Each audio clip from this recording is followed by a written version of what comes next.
Okay, so I was reading a little bit, well, a lot of it on a lot of different things out there.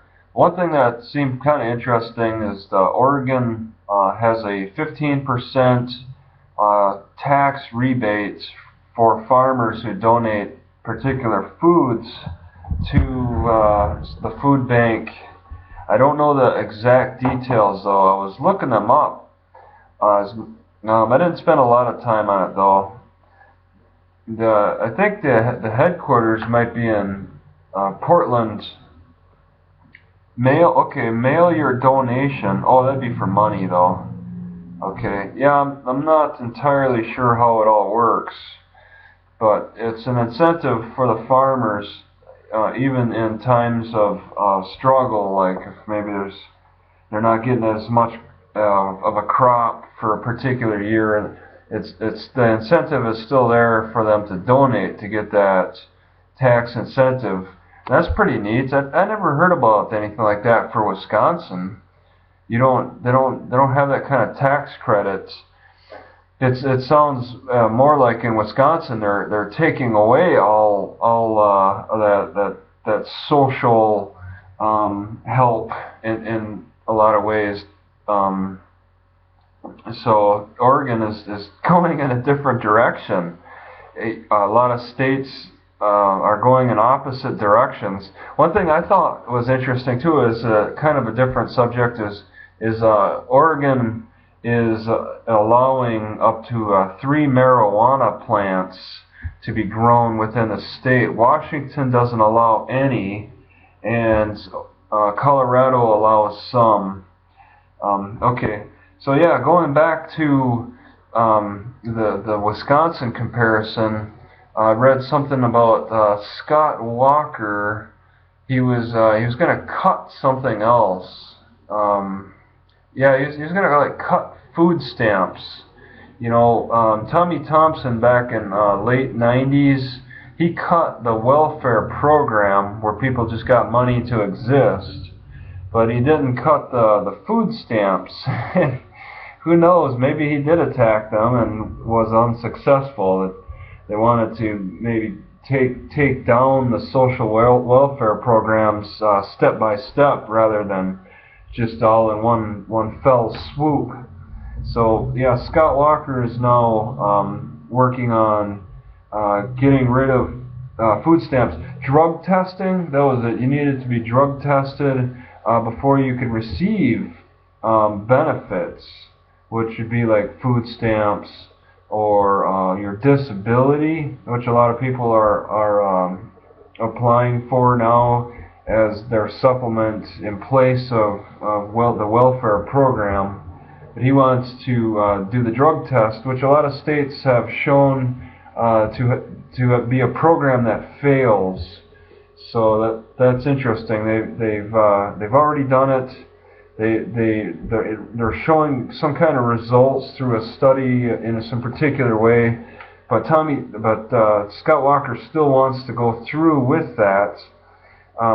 Maybe he sees that maybe he could do it a little different or better in some way or at least I was reading the comments a little bit. Some guy said that he'd at least feel good that the people are passing the drug tests at least as some kind of instant reward for people who are paying into the social programs to know that the people that are receiving the benefits are passing the drug tests. But then there's discussions about how if you're on meth, it's out of your system in 3 days, so people could plan ahead and pass the drug test anyway and be successful with that.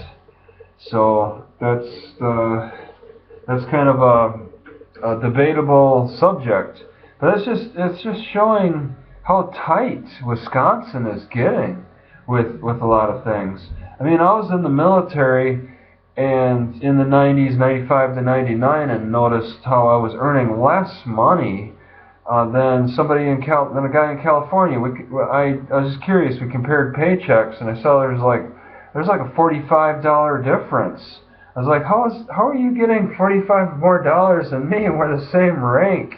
And it came down to the state tax. And that was tough. You know, I paid all that money in, and then it was all for nothing. That money just kind of seemed to, uh, it was going into the people on the welfare program, and then they cut welfare. I think about the time I got out of the military, I didn't need welfare, but I mean, I was paying into something that just turned out to be abolished anyway. And now they're just cutting even harder on Wisconsin. And it's harsh politics. Because it's a harsh climate. I mean, the bugs, the cold, the heat. There's some tornadoes. It's not as bad as the Midwest, but it's just such a harsh environment, especially in the northern Wisconsin area, that the politics and the people are going to be harsh too. Okay, I felt just tense. There's just something in the air over there that's really a tension tightener. Since I got to Washington and then Oregon, I really noticed a nice relaxation. I expected that because I've been in San Diego. It's just strange, but it's great. To be near the ocean is just the negative charged ion stuff. But that relaxed environment, now being on a coastal area, it helps with crop growth. So Oregon is doing really good with farming and just growing crops. You're gonna have a successful harvest.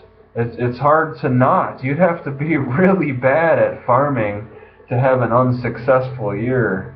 You might have problems with mold or a fungus or something like that. A lot of parts are so green that it's because of the lichen or algae or something like that. You got to battle that back. I've noticed a lot of like wild apple trees have the lichen and the moss and all that. You never see moss on an apple tree in Wisconsin.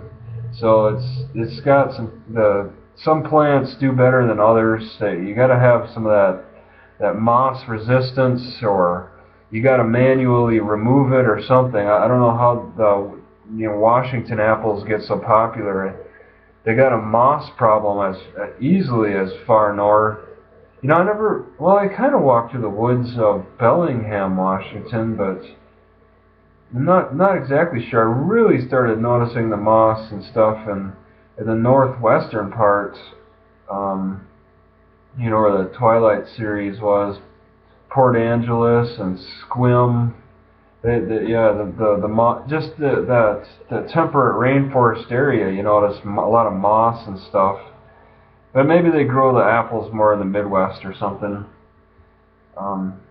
That's it's a lot of interesting things.